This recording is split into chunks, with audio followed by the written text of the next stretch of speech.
I'm welcoming Ken Wilson as our guest for this Walking Writers Salon.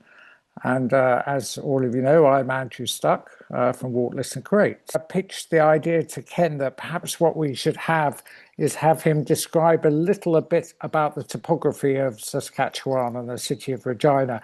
Clearly, some of you know the answer, these sorts of things, but for others, where on earth is this place and what's it all about?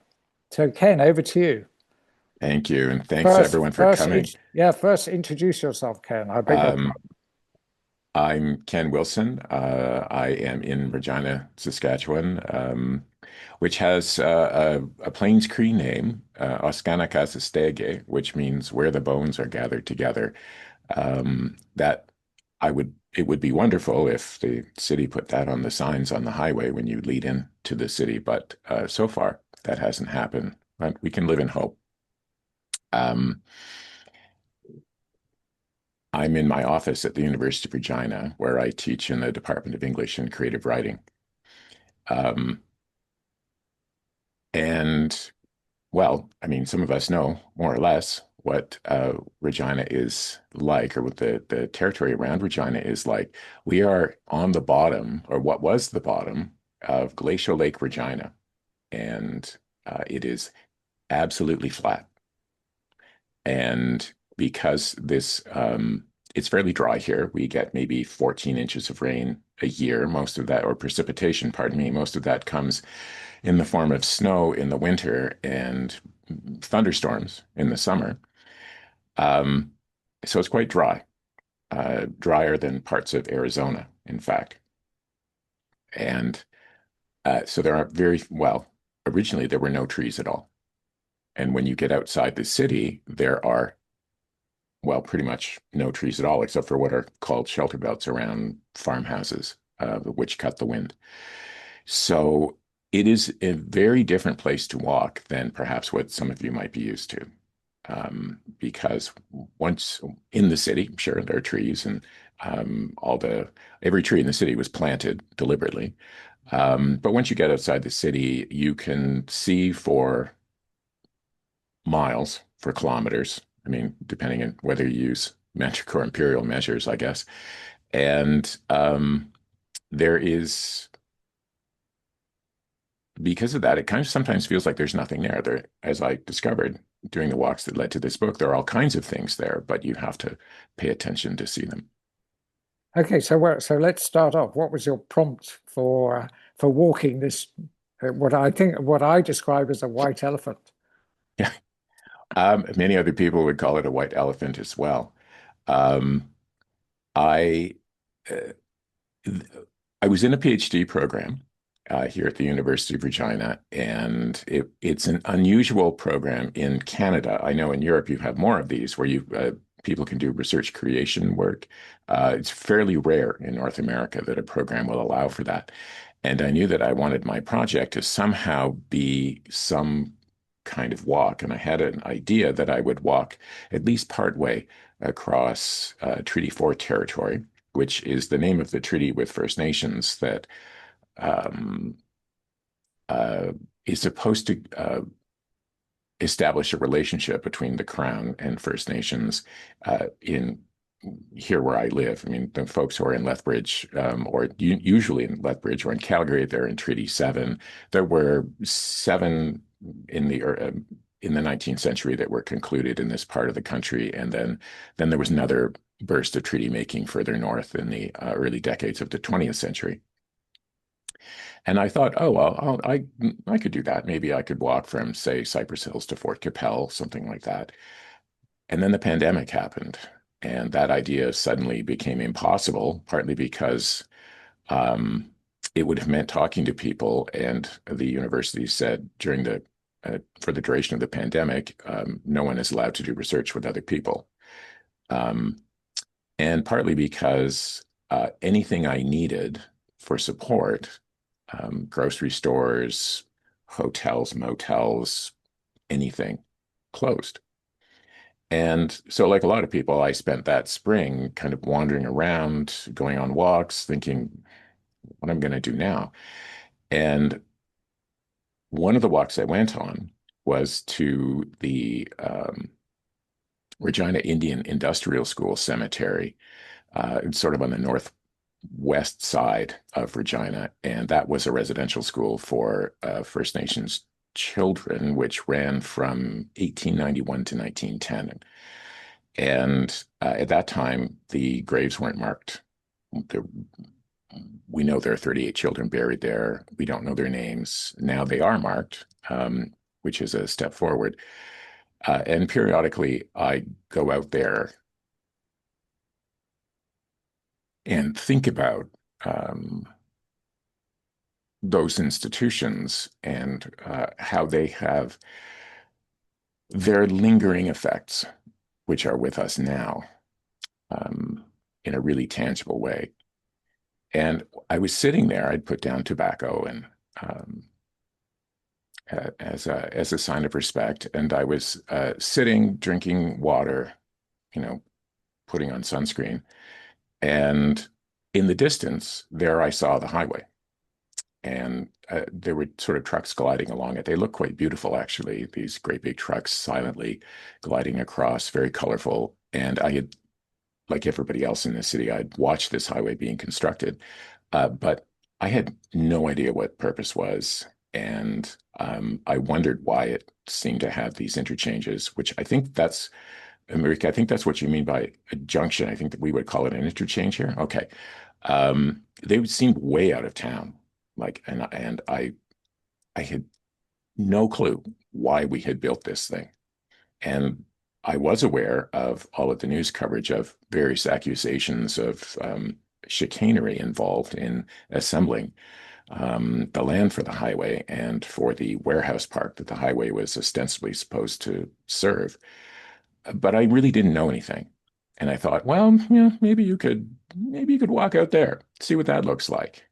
And that's really what I started doing. I almost backed into this project.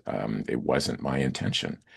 And I have a blog, and at that point, I was posting accounts of all of these walks and photographs and so forth. And I got into a writing workshop that summer called the Sage Hill Writing Experience. And I asked the workshop, the woman who's directing the workshop, Tanis MacDonald, who has written a lot about walking. She has a book called Straggle, Adventures in Walking While Female, and a book of poetry, Mobile, which is also about walking. And I said, I don't know, like, is this anything? Have I got anything here? What do you think? And she said, yeah, you've got something here. You should continue to develop that. And so over the course of the summer, I kept going on. I mean, there are lots of walks that didn't get into this book because many of them would just be kind of repetitive, right? Like, oh, here I am again looking at the same thing. And at some point I realized, if you really want to do this thing, you're going to have to walk on that highway. And it's going to take you about 3 days, and it's not going to be very much fun, but you can't really study a highway by walking unless you are going to walk on it. Luckily, it has huge wide shoulders. I'm going to say it's not a Molly was arguing about, asking about, or suggesting that she walks in places you're not allowed to go. So pedestrians aren't banned from the freeway, or Not really. In some in some provinces they are, and in some provinces it would be absolutely suicidal. To like it would be in the UK, right? Like there's no one's going to actually walk on the edge of the M25. That would be insane because there's no shoulder. And even on the 401, the highway that goes through Toronto, there's a shoulder, but you're not supposed to walk on it because you'll just die. right. Like there won't be anything left of you. This highway is not quite like that, but it is also the when I was walking up to the interchanges or the junctions, that felt much more dangerous because the shoulders there are narrow, and there's actually more traffic on those roads than there is on the bypass. That's one of the reasons why the bypass is accurately described as a white elephant. We spent $2 billion on a highway that almost nobody uses. Can I ask you a little bit more about when you said just earlier on, just then, you said that you had laid down tobacco. So could you Yes. perhaps explain a little bit more about that? And then perhaps we could also ask you to perhaps talk about terra nullius and the idea Okay. of Yeah. colonization and your interest in that as well. In First Nations and Métis culture, putting tobacco on the ground is it's a sign of respect. And elders have told me that it's appropriate for me to do that, for a settler to do that, if we do it in the right spirit. In fact, I was talking to an elder, Noel Starblanket Kagi, who told me, before you go on any of these walks, put down tobacco, step over it, and when you get home, put down some more tobacco, and step over it again like you're crossing a finish line. And that's just a way of saying thank you, and sort of like asking permission to go from the land to go on the walk, and then afterwards, thanking the land for your safe return home. So uh, when uh, when I walked in the Haldeman Tract, the faith keeper at Six Nations I talked to before told me to put down tobacco in the water every time I crossed the river because I was walking through a river valley and then the road goes on one side and then you cross and it goes on the other side. Usually when I tried to do that, the wind would catch it and blow it into the traffic. But I mean, I tried, right? Made the attempt. So the other things that you mentioned, terra nullius and the doctrine of discovery, these are ways that uh, Europeans thought about the land that enabled colonization to happen. So the idea of the doctrine of discovery, and I think this actually came from the Pope, is that if you find it, it's yours. So Christopher Columbus gets out of the boat on the island of Hispaniola and puts a big cross on the shore and says, "Okay, that's it. I claim this for King Ferdinand and Queen Isabella," and as if there's nobody already there, right? The people who were there, the Caribs and the Arawaks, they would have had their own sense of what it meant to be there, and it wouldn't have been the same as our sense of land ownership. Like this is mine now, and I can do what I want with it. Their sense of land ownership would have probably been something more like um, the land provides me with what I need, and therefore I have responsibilities to maintain it. Um, the notion of terra nullius is very similar, Latin term that means, empty land.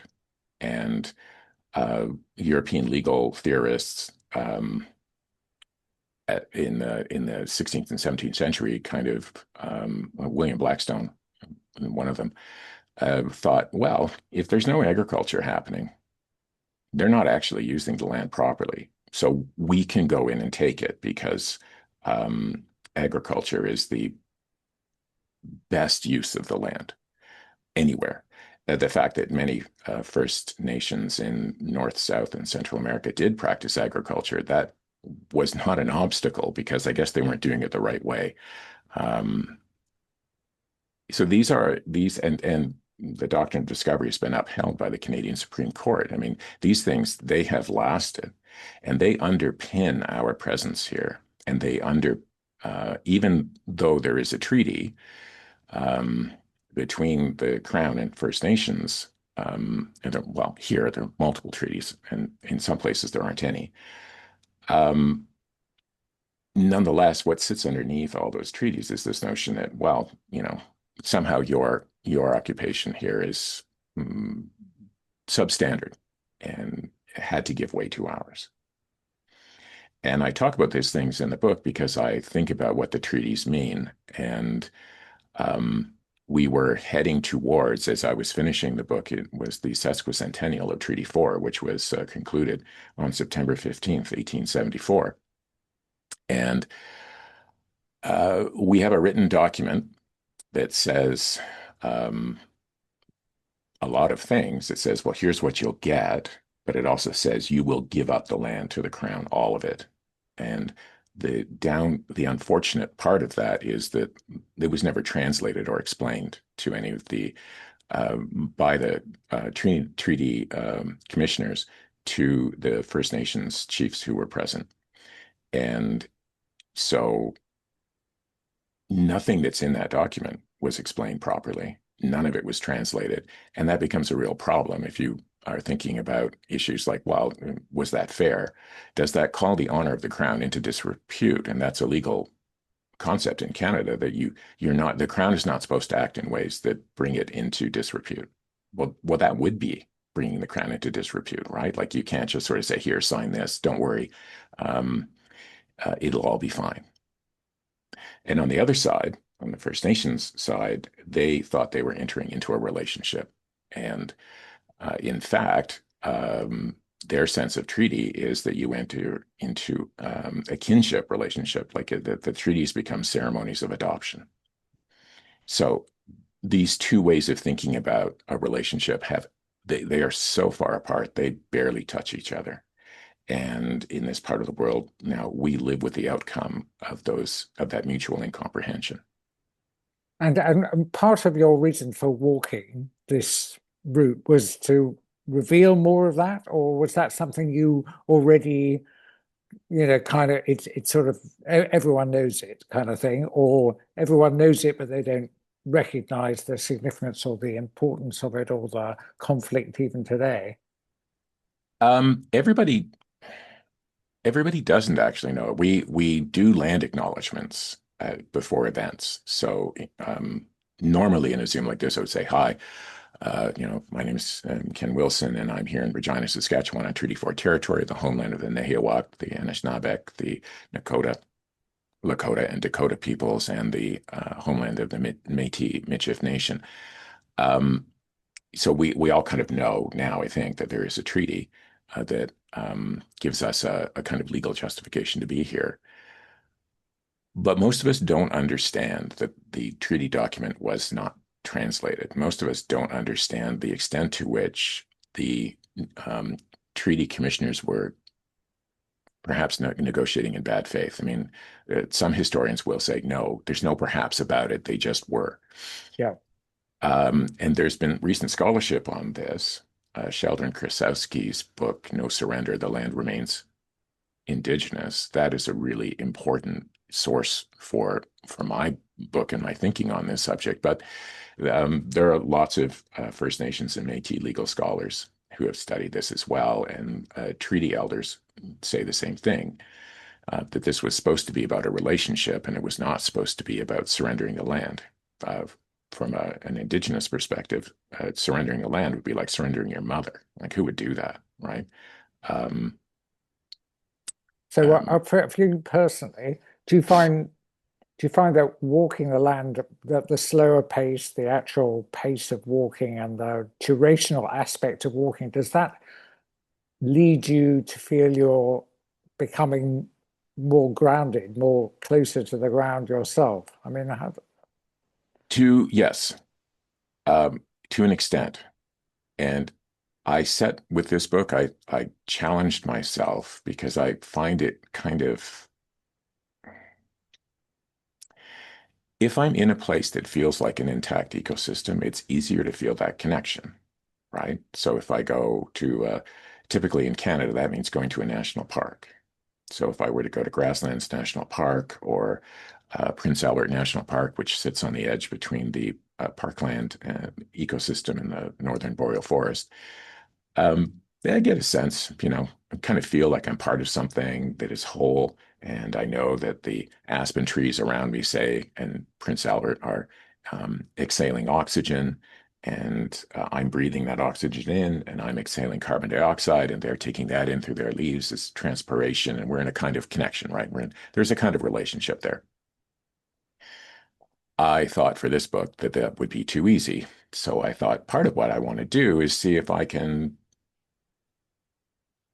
recognize a relationship with the land from the side of a highway. Part of the reason for doing that is that there's a local writer here, Trevor Harriott, who's is also written about walking as well. And he tells a story in one of his books about being on a panel discussion, and they're talking about the Qu'Appelle Valley, which is a river valley north of here, and it's very lovely. Um, and there was a Métis visual artist, Bob Boyer, on the panel, and he looked at them and said, "You don't get it. It's all sacred, all of it." not just the pretty parts. And I took that very seriously. And I thought, okay, well, that would mean that the land around the Regina Bypass is also sacred, even if it's a canola field or a barley field, or, a borrow pit, which is when they build a junction, they dig a big hole to get the dirt, and then they pile the dirt up and they put the road on top. So I set out to see if I could recognize that connection in Plains Cree. The word to describe that connection is Wakotowin, which means something. The bare bones definition is something like kinship relationality. But the poet Louise Half, who's Plains Cree, she describes it as meaning uh, bent over, close to the ground, walking, greeting your relatives. So it's the notion of walking is built into this idea of kinship relationality, the way she describes the word. And she's a fluent speaker of her language, and she understands how the words are assembled. And I think people are going to pick up straight away, Ken, that you're extraordinarily well read. You've obviously researched this sort of kind of topic and this sort of thing a lot and read a lot. And I've teased you, I know, in the past about the fact that Ken produces this incredible blog, and almost every week or every other week, there's a review of yet another incredible book that he's read. But one of the things you have a bit of a tendency towards negativity, and you can understand why. You can understand why if you suddenly feel that there's a sort of burden of responsibility falling on this settler's shoulders, as you're alone walking this. I'm assuming you were walking alone. That's an assumption, Yes, but you were walking alone along this white elephant, going nowhere in a big circle. Um, yeah, a sort of feeling of uncertainty. You use this expression, I think, which is Rebecca Solnit, the spaciousness of uncertainty.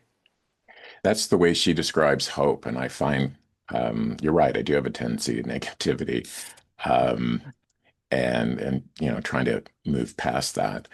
Um, when one looks at the history here, especially the history of relations between settlers and First Peoples, there's not a whole lot that's positive about that. And as I said at the beginning of this, we kind of live with the outcome of that history. And um, I was in a meeting recently. The chancellor of our university is the former chief of the Cowessess First Nation. And he said, look, like we can't fix the past, but we can try to do something to make sure that that the future doesn't simply repeat the errors of the past. And there is a hopefulness in that I see in Rebecca Solnit's book on hope, that there are possibilities for us. We don't have to behave the way we have behaved so far. We could choose differently. And some of us are interested in doing that. And maybe more of us will become more interested in behaving in a different way and trying to um, invent a future that is different. Now I'm guessing that you're a fairly unusual character because undertake walks and you walk. And, we know from many people in North America that being a pedestrian is often seen as very unusual, even almost an arrestable offense. In Um, some places. but and yeah, it was quite interesting. You talked about that you walked 20 kilometers and you were sort of blistered feet. I tell you, I get blistered feet after about 6 kilometers. So hats off to you walking 20. Um, but so what kind of preparation did you undertake for the adventure? Did have you go out physically walking a lot more and then you decided, I mean, and then how did you decide how far you'd walk each day? What was the sort of planning in terms of thinking through the process, and how did that change over time? Oh, the planning was pretty rudimentary. I trained by walking, and I walked with a full pack. And since there was nowhere to get water or food, I carried everything that I was going to need. And so my pack was fairly heavy. And that's one of the reasons why I would get blisters, despite having spent the summer going on these long walks. And I mean, there are other walkers in on the call right now. That Matthew Anderson, um, um, who has been a walker and has written about walking and going long distances in Saskatchewan, and Christine has been on these long walks, and um, the blistered feet. You know, I thought I was ready, I guess, and in the event, I was not.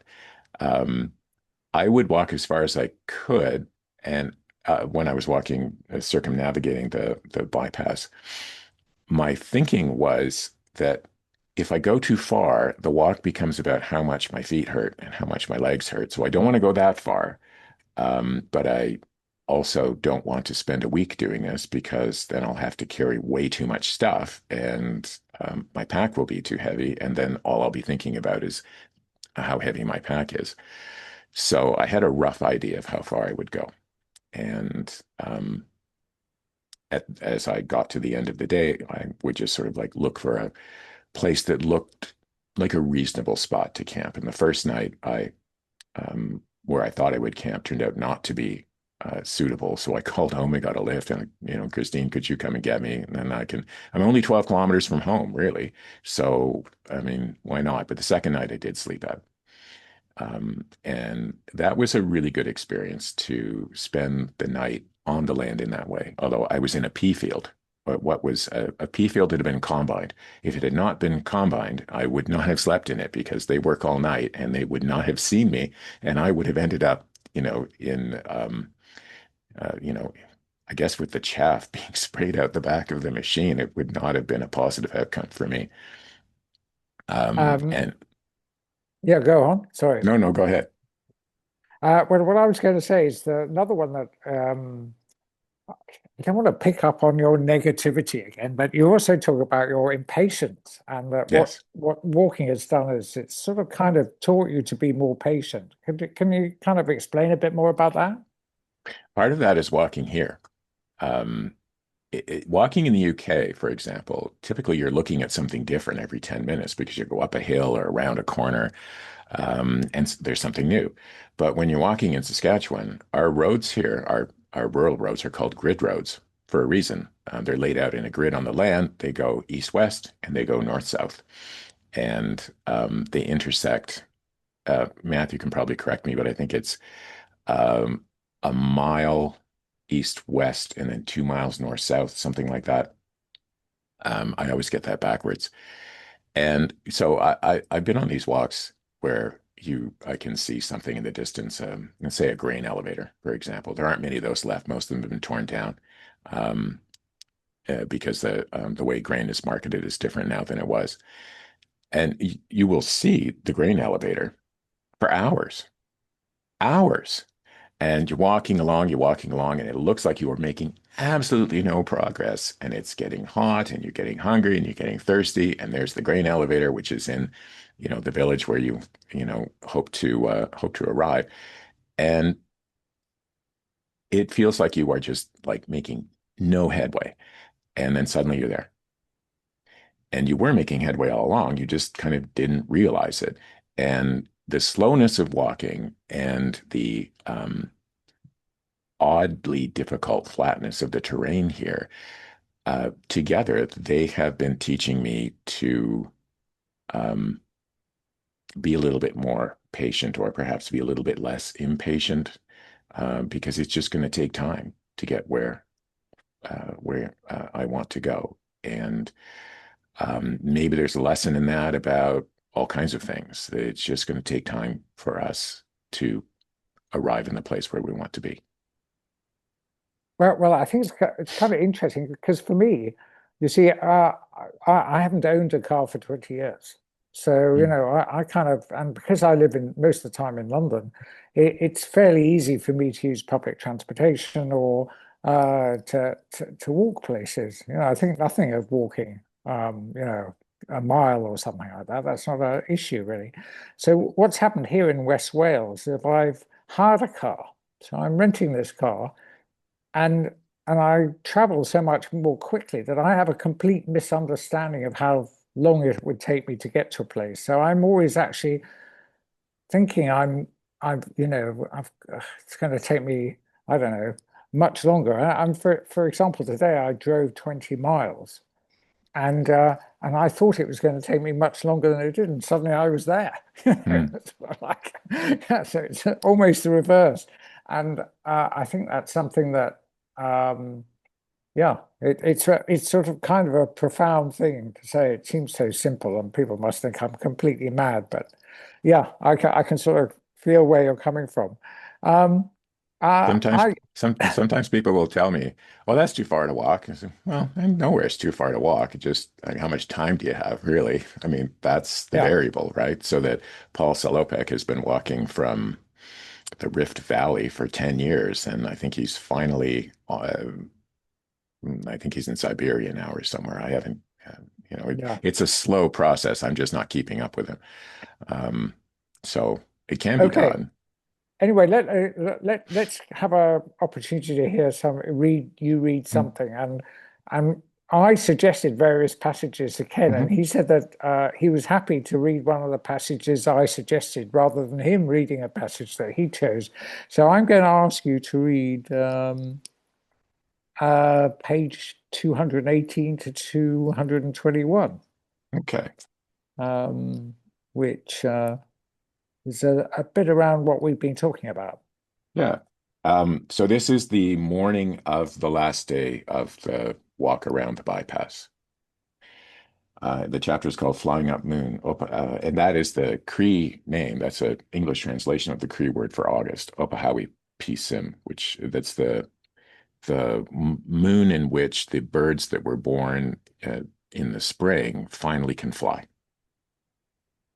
August 31st, 2020. All night long, the cold keeps me awake. I finally get up at 6 o'clock as the sun is rising. It's still freezing, and I wish I'd remembered to bring a pair of gloves. I break camp quickly, shove a couple of cereal bars in my pocket, and start walking. I eat with numb fingers. The road curves over a hill, such a rarity in this flat plain, and into the shallow Boggy Creek Valley. I'm walking quickly, trying to get warm, wondering if sleeping on the land made any difference to my connection with it. Nan Shepherd would tell me that it did. No one knows the mountain completely who has not slept on it, she argues, and by sleeping on the mountain, one dwells in pure intimacy with the tangible world. Such outdoor sleeping, she suggests, empties or uncouples the mind. I do not ascribe sentience to the mountain, yet at no other moment am I sunk quite so deep into its life, she writes. I have let go myself. The experience is particularly precious because it is impossible to coerce. If that was true of the mountains where Shepherd walked and slept, and she's writing about the Cairngorms north of Edinburgh, might it be true of these flat plains as well? Did I manage to sink deeply into the land's life by sleeping in the chaff of that field of peas? No doubt it's an experience that I'd have to repeat many more times before I could figure out whether it was even close to Shepherd's. She spent decades hiking in the Cairngorms. I'm spending just a few days on this highway. And to be honest, last night wasn't very pleasant.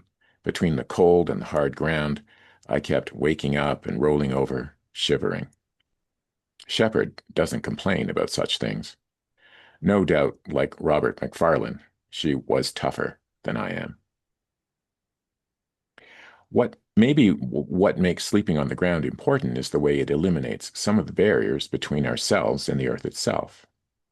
When I'm walking along this highway, my feet are encased in socks and boots, and there are layers of asphalt and gravel between those feet and the earth. But last night, much less separated me from the land. Clothes, a sleeping bag, and a light pad, and the bottom of my bivy sack. Maybe the fewer barriers there are between us and the earth, the greater the possibility of some kind of intimate relationship. That's Jeffrey Lockwood's argument in favor of walking barefoot. He's an entomologist in Wyoming who writes about connecting to the land by walking on it. And the reason Trevor Harriott encourages his readers to lie down in the grass. But I'd have to travel many kilometers to find a piece of unbroken grassland to lie on or walk across. The best I can do is the field I slept in last night, land that's been broken. It's worth thinking about the connotations of that word. The settlers who arrived and began breaking the prairie might have understood at some level the violence of that process, suggested by their use of the word breaking to describe what they were doing. I've heard stories about roots snapping against the plow blade with sounds like gunshots and screams. I have to believe that something of the land remains in the sky, the wind, or the earth itself, but much has been lost with the conversion of grassland to cereal agriculture. I'm not accusing or blaming anyone. I'm just as dependent on the food grown in these fields as anyone else is. And I know that without agriculture, this province couldn't feed its population, let alone export food to the rest of the world. But I still wonder if it's possible to develop any kind of intimacy with what is, essentially, an industrial site. It might take years of walking here to answer that question. No, that's great. Thank you very much. Okay, we've got a couple of questions in the chat. And then what I forgot to say at the top end of the event, of course, is we actually have a multiple choice quiz with an opportunity of winning an ebook edition of Ken's book, and a big thank you to the University of Regina Press for that. So we'll sort of squeeze that in the last 5 minutes. But let's have a couple of questions. Marieka, would you like to ask about the one that you raised there? Yeah, you might see my question, but actually, I think you already well expanded on that. So I think it's decolonial through and through. It's attempts to be decolonial, but I am reluctant to make big claims about what I'm doing, partly because a Métis colleague actually once said to me, "These walks you go on, you're just a colonizer inspecting the property." And so I that keeps me honest, right? Like I'm not going to make um uh I'm not going to write checks my feet can't cash. How about that? You know, it is easier when you are walking with other people, especially when you're walking with other Indigenous people, to feel that you are actually making progress in that direction. And it's really hard when you're doing it alone. Um, Yeah, for that was actually my second question, which I didn't pose in the chat. Did you choose to do this walking as a solo project? yeah. Yeah, and because I think many examples of more Mhm. um, decolonial or critical practices of walking are participatory Absolutely. projects. So yeah. Yeah, no, absolutely. And I mean, partly it was the pressure of the pandemic, and partly it is um, the difficulty and the potential danger of walking on the side of a highway. And I felt really reluctant to drag somebody into that. Um, it's one thing to get myself into trouble. It's another thing to get other people into trouble. That's kind of what I was thinking.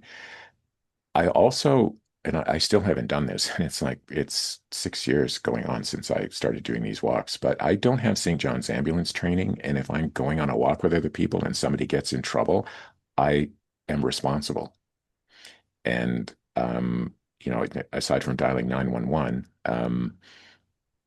it's something, like somebody has to step in. And without that first aid training, I don't really feel competent to, you know, try to lead people on some longish walk that they might find really difficult.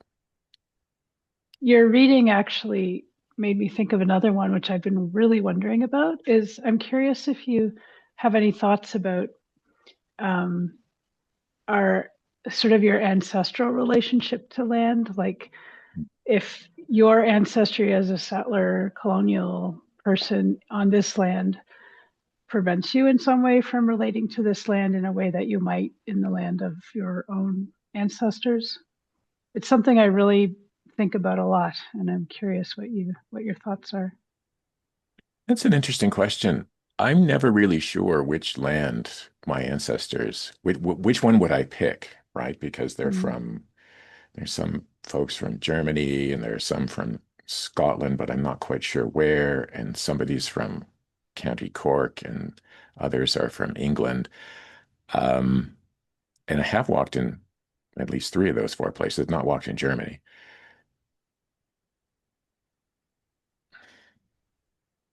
I don't know if I feel any more connected to those places, partly because I look around, I don't know what I'm looking at. Um, since moving to Saskatchewan almost 30 years ago, I've worked hard to learn what the plants are called, for example, and I will see something as I'm walking, say, "Oh, that's a whatever," you know. The big native plant discovery on this walk, and there was only one, was Canada. I had a rest next to some Canada wild rye, and like, where on earth did you come from? You are I looked at this grass. And I said, "Where'd you come from? There's none of you around here anywhere." Um, I probably feel most at home in southwestern Ontario when I go for a walk, which is weird because I haven't lived there for 40 years, but that's where I grew up. And um, that's the place that calls to me. And it's very strange because I would never move back to my home city, like not in a million years. No, thank you. Um, but still, in some ways, that is the place where I feel most at home. And when I walked in the Haldeman Tract, I did feel that it was easy to feel that connection. I don't know. I mean, I think a lot of settlers maybe feel that way that we're here. This is our place, but it's not our place, and we don't. What is our place? And um, that anxiety, I guess that's our small, tiny little burden of colonization that we carry. It's the burden on the other side, right, is huge. Um, and so I wouldn't want to make a big deal out of that sense of rootlessness, but it's there. Sandra, do you want to come back on that? What's your thinking more? I think that's a very good point, that it's a very small point of discomfort or something, Mhm. um, especially in comparison. I don't know. I don't really have, it's just something I really wonder about, whether there's any ancestral relationship to land that carries through generations. In my personal experience, I'm similarly, I also grew up in Ontario, and that also is probably where I feel most a sense of belonging, but that's just because my childhood was spent there, Mhm. I think. So yeah, yeah, it's just something I don't know. I'm just wondering. No Yeah, answers. yeah. I'm wondering also actually because so many people talk about walking with their ancestors. You know, they go on a walk and part of one of the epiphanies they have almost is that they're walking in the footsteps of their ancestors and they feel, I don't know, some special relationship. Um, Adam, who can't make his microphone work, so I'll read what he says. It says, land may be thought sacred, but if its resources were never developed industrially and technologically, albeit for profit, much of our advanced civilization wouldn't exist. So how is this conflict of values to be resolved, if it can be? Yeah, that's an excellent question. And I wish I had an answer. Um, we extract value from the land, and we often don't leave very much behind us. So in Canada, I hesitate to say this with two Albertans on the call, but in Canada, the paradigmatic example that we point to, that other people in other provinces point at this part of Alberta, perhaps unfairly, because everywhere in Canada is more, we're doing the same thing. But the oil sands around Fort McMurray, right, where you just like take this stuff and leave a great big mess behind. And it fuels part of our economy and it makes us wealthy. We're something like the 38th largest country by population, but we have the 9th largest economy. So we're doing okay. Doesn't feel like it some days, but we're doing okay. And part of what allows us to do so well is that we're very hard on the ecosystems that sustain us. And how do we ease up without losing that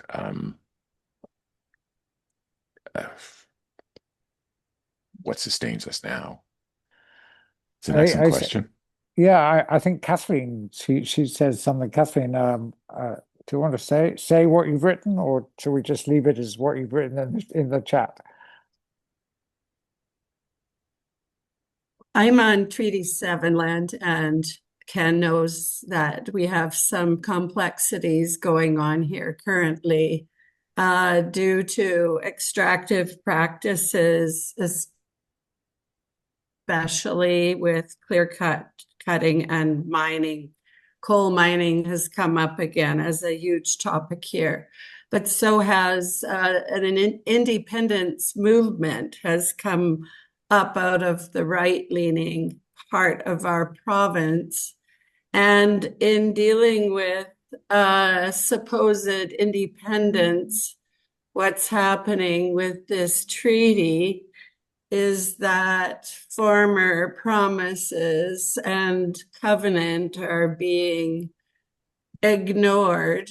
And it's very frustrating for those of us who are on these walks. I wanted to explore with Ken the idea of wildness versus feral. A lot of us walkers make assumptions that we are walking in wildness and that we have this false sense of nature. And that's what really attracted me to Ken's book about walking the edge of a bypass. My walk daily is also again and again walking feral land that has been claimed as wildness. It's actually a sanctuary for nature, but you can find the bits of pipe that are left behind from an old refinery that is built there. And these issues really interest me. So I wonder just, Ken, if you can talk just a little bit about that experience of walking at the edge of such a busy highway, but trying to connect with that fact that this is land that it's fighting its way back. You've called it a white elephant. It's land now where weeds and rye are growing and things are shifting as it fights back. So apart from the pea field, I'm curious about the other things that you noticed along the walk. Now, the word feral is really interesting. That's something that has been tamed, that has been allowed to go to become untamed. The way that I don't know, a cat that runs away and it gets used to looking after itself, right? Then it becomes feral.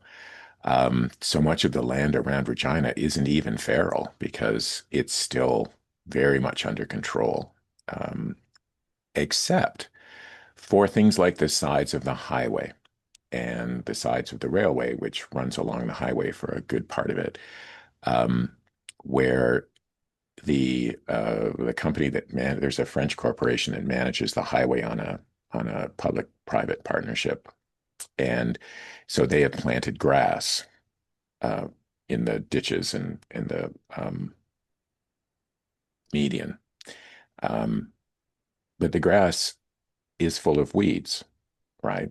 And they're all imported. They're all Eurasian weeds. Like almost all of our weeds come from somewhere else.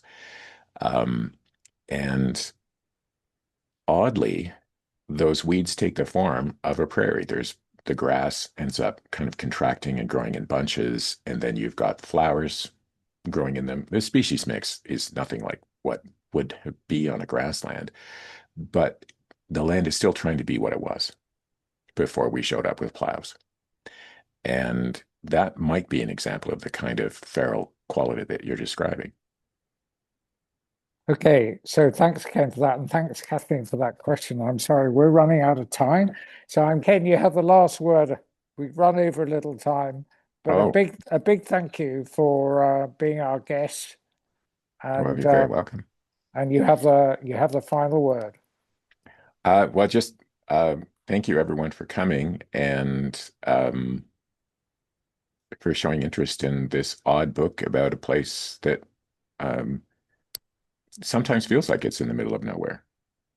Very small city that even most Canadians don't pay much attention to. So thank you. Brilliant. And Ken, thank you also very much for that.